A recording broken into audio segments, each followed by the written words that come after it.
Hola, mi nombre es Salomé Polgarín Noreña, la entrevistadora que hoy le hará las preguntas a Jonás para conocer un poco de su historia. ¿Quién eres, Jonás? ¿Cuáles son los hechos más importantes de tu vida? Haznos una pequeña narración de ella.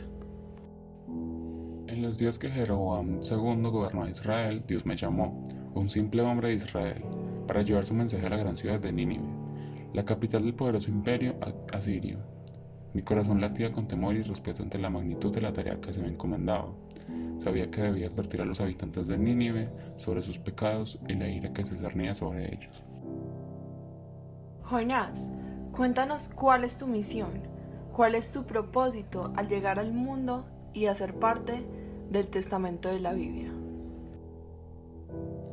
Mi misión era advertir a los habitantes de Nínive sobre el juicio divino y llamarlos al arrepentimiento por su maldad. Sin embargo, en lugar de obedecer a Dios y dirigirme a Nínive, intenté huir de mis responsabilidades y me embarqué en un barco hacia Tarsis. Durante mi travesía, una fuerte tormenta azotó el barco y los marineros creyeron que se debía a la ira de Dios. Después de admitir que estaba huyendo de Dios, les pedí a los marineros que me arrojaran al mar para calmar la tormenta y salvar sus vidas. Fue un momento de reconocer mi error y de aceptar las consecuencias de mis acciones. A veces, es necesario enfrentar las dificultades para encontrar el camino de regreso hacia la voluntad de Dios. Mi experiencia en el vientre del pez me llevó a un profundo encuentro de reflexión profunda, donde finalmente me rendí y busqué la misericordia y el perdón divino. ¿Cómo te impactó el encuentro con Dios? ¿Cómo fue? ¿Cómo te sentiste? ¿Y cómo eras antes y después de este encuentro?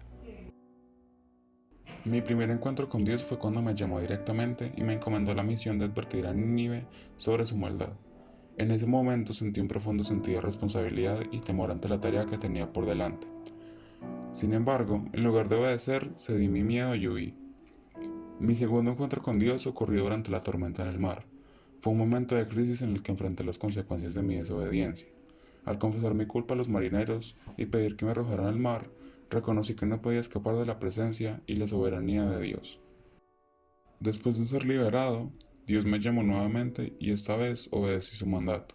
Al llegar a Nínive, mi encuentro con Dios fue a través del impactante cambio en los corazones de los habitantes.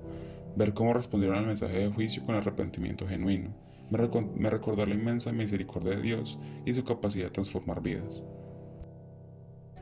Durante todo el trayecto de tu camino, todo aquello que tuviste que afrontar, cuéntanos un poco de esos obstáculos y cómo pudiste superarlos a través del tiempo y cómo se vio involucrado en tu llamado de Dios.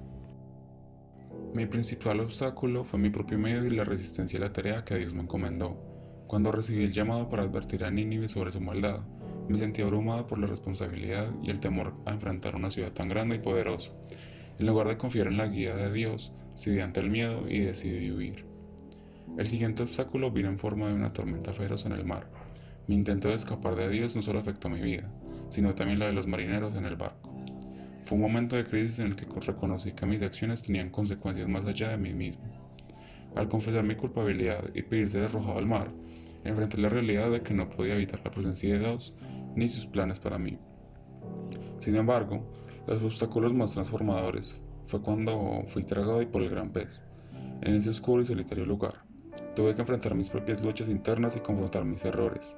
Fue un momento de autoevaluación y arrepentimiento profundo. Mi tiempo en el vientre del pez me obligó a controlar las consecuencias de mi desobediencia y a buscar el perdón divino. Superar estos obstáculos fue un proceso de aprendizaje y crecimiento espiritual.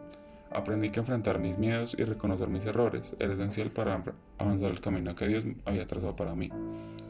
La experiencia en el vientre del pez me cambió profundamente, llevándome a rendirme ante la voluntad de Dios y a entender la importancia de obedecerla sin importar que los desafíos que enfrentara.